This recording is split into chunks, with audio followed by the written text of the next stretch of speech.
There's a very real possibility, at least we hope, that the Braves are battling for their playoff lives in a winner-take-all Game 3 at the same time that the Atlanta Falcons are battling with the Bucs for first place in the NFC South, and that feels pretty good to say. Surely nothing will go wrong. Yeah, that feels pretty good to say about this Falcons team. I mean, they haven't looked great. We've talked about it week after week, but they have a chance at home on a short week against a banged-up Buccaneers team to go ahead and take a stranglehold of the NFC South, not only put themselves at the top of the division, also take a 2-0 lead on the two teams that they're most likely going to be competing for the division with, which is obviously huge. Yeah, it's a great opportunity for Raheem Morris and this Falcons team. Another primetime matchup, 3 primetime games in 4 weeks. And then none. Well, we got one with the Raiders in the second half of the season. Monday Night Football? Yeah, I'm not sure if it's Monday or Sunday. Night. Yep. And then that'll be it. But, this is a great opportunity for the Falcons. Some people are a little, nervous because it's another primetime game. I don't look at it like that. I think it's a perfect opportunity against a Bucs team that are not world beaters. I know they just beat the hell out of the Eagles, but newsflash, guys, the Eagles aren't a good football team. And I know the Falcons barely beat them, but the Eagles aren't a good football team. Yeah, they barely beat them at home week and their home opener. I mean, I think that place everybody was expecting the Eagles to win that. I mean, I think the NFL even wanted the Eagles to win that game. No doubt. But back to the Bucs. This is no world-beating Bucs team. I really do think. Well, first of all, I do want to get something straight that Baker Mayfield is 110% a better quarterback than Derek Carr. We have to give Baker Mayfield way more credit than we did Derek Carr, but we did stifle Derek Carr in that vaunted Saints offense that was so good for 2 weeks. And then, like I said, they weren't really that good. All you really had to do was stop that rushing attack. And the Bucs are a very similar team where they're built on running the football. And if you can force Baker Mayfield into 3rd and long situations, generally speaking, he's going to make a mistake. And with that being said, this Falcons offense also has a very good opportunity against maybe the worst defense they've played. They've played some really great defenses, some of the best defenses in the league. The Eagles defense is the worst defense they played, but the Bucs defense is right there with them. The Bucs still have some players, but they're missing their best player on either side of the ball, Antoine Winfield Jr., safety, all-pro. A lot of people think he's the best safety in the league. Him, Jesse Bates, Kyle Hamilton, they're all up there in that conversation. That's a huge loss. Like, just imagine if this Falcons defense lost Jesse Bates. We would feel a lot worse about our chances. So this is a perfect opportunity for this Kirk Cousins-led offense to finally click on all cylinders. Yeah, that's what I'm looking for this week. I mean, we've been waiting for Kirk Cousins to have a Kirk Cousins-like game. This was a guy, not just one quarter. Yeah, this was a guy that was on pace to throw for 5,000 yards and 40 touchdowns before he tore his Achilles last year. Now, we knew there was going to be a gelling period. We knew there was going to be some rust coming off such a significant injury, his first significant injury of his career. But I keep waiting for that moment. And he hasn't had great opportunities. I mean, the Saints have a great defense. We had a banged-up offensive line. The Chiefs have a great defense. We had a banged-up offensive line. The Steelers might have the best defense in football. And the Eagles don't have a great defense, but it's not necessarily a terrible defense.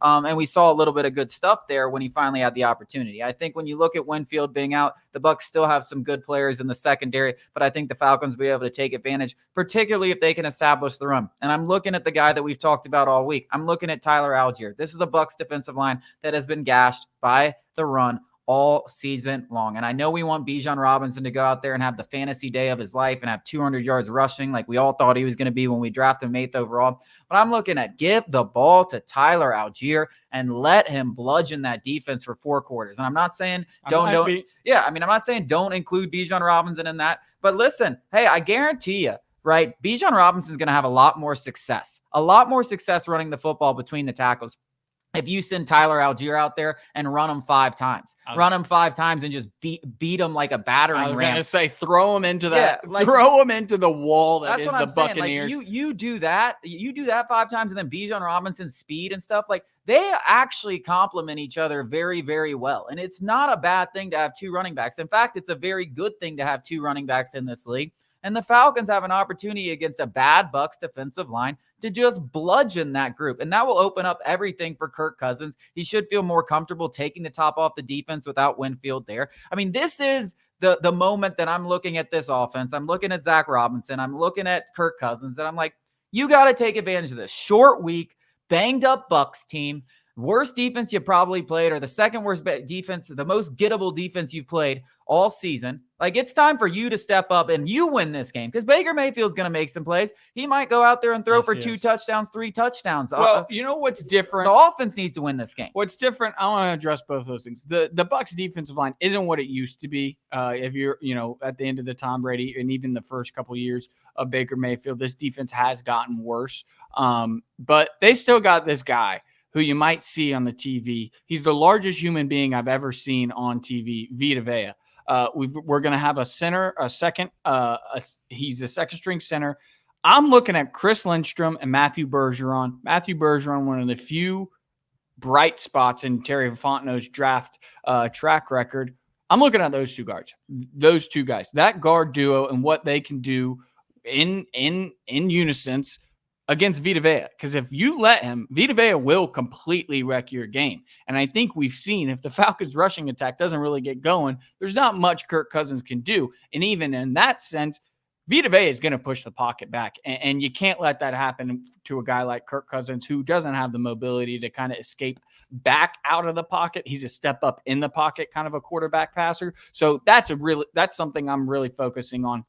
And in the same breath, this Falcons secondary is by far the best secondary that Baker Mayfield will have faced during his time in Tampa Bay. This is a Falcons secondary that finally can match up with this Bucs receiving core. And for Mike Evans' entire career, it feels like he's just been torching us.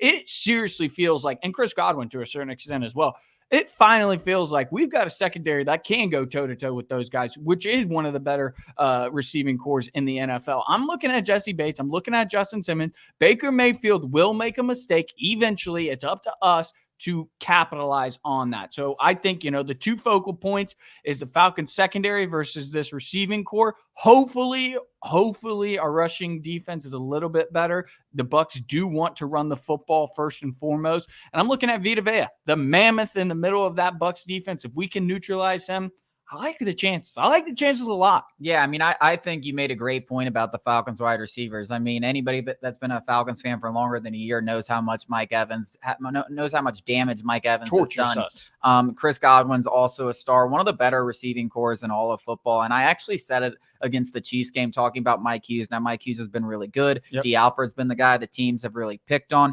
But I said this about the Falcons secondary, that this would be the first time they've really been tested. I'm not really sure they were that tested in that game.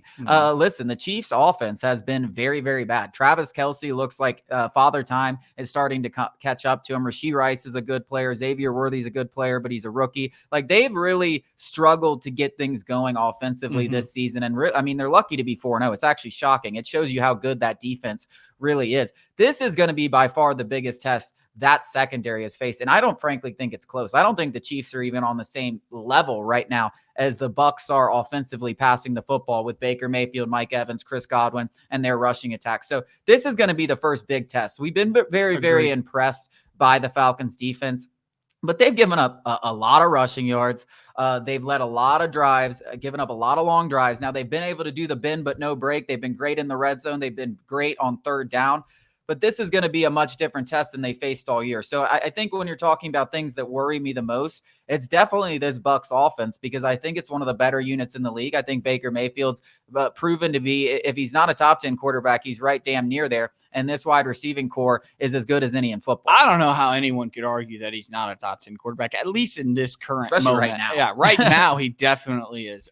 Jared Goff and Baker Mayfield are top 10 quarterbacks, and Sam Darnold. You brought up a good point that D. Alfred, first of all, I don't even know if he should be playing football. We came into the year, I was concerned about Mike Hughes, not D. Alfred, and it's Mike Hughes who might be the best tackling cornerback in the league. That guy is an absolute monster when tackling in the open field. It's D. Alfred that is the weak link in this secondary. And newsflash, Chris Godwin takes 90% of his snaps out of the slot, which is where D. Alfred is. That is going to be a matchup to watch. That is a matchup that can absolutely kill you, especially on third down.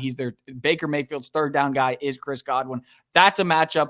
If I'm Jimmy Lake, might float Jesse Bates, Justin Simmons over there to keep an eye on him. Yeah, but that's tough to do with Mike Evans on the other side because, listen, we love A.J. Terrell. Is he locked down Mike Evans good? I don't know. I mean, we saw what George Pickens Mike Evans has been terrorizing A.J. Terrell since he entered That's what I'm saying. So it's hard to leave him one-on-one with an island with Mike Evans. I don't know what they're going to do. Hey, buddy, earn your paycheck. We just paid you like a guy who can go up against Mike Evans. So, well, and that's the thing about the Bucs is pick your poison because they do have 2 number 1 wide receivers, and they do have a quarterback that is not afraid to go at your corners. I mean, he relishes the opportunity, especially if he finds a weak link on your defense. The Falcons, as good as they've been defensively this year, definitely have some weak links. But Alex, do you like the Falcons? We're gonna. I mean, the Falcons should be favored. I don't know what the line is. I'd be here on Friday talking about the first place Atlanta Falcons. I'm talking Victory Friday here at Sports Talk ATL. I agree. I think they're going to get it done. I like what I've. The Bucs just aren't as good as similar to the Saints. What I said about the Saints after the first 2 weeks, the Bucs aren't as good as everybody thinks they are. Yeah, I think the Falcons get it done. I don't know if it's going to be pretty. It's not going to be. But I will say, I thought, you know what? Screw it. I'm going to say it. This is going to be the week that the offense wins us a football game. This is going to be the week where the offense looks like, and I'm not going to go out there and say Kyle Pitts is going to be great because I'm off that train. But this is going to be the week where Tyler Algier is utilized correctly, and he's going to have a big week. Bijan Robinson's going to have a big week complimenting Tyler Algier instead of the other way around. And Kirk Cousins is going to go throw for 2 or 3 touchdowns with no turnovers. Yeah, no turnovers for Kirk Cousins. And Winfield being out is huge in that aspect. First of all, defending the run, he might be the best safety in defending the run, and he forces a lot of turnovers. That's great news for a Falcons team that just really hasn't won the turnover battle in any of the games that I can really think of. Ritter about Antoine Winfield. He forced 2 of those fumbles in that game. Causing turnovers. Yeah, I like the Falcons this week. I think Victory Friday is in our future, and hopefully we get a little momentum here as we get to the easier parts of this schedule with the Panthers looming in week 6.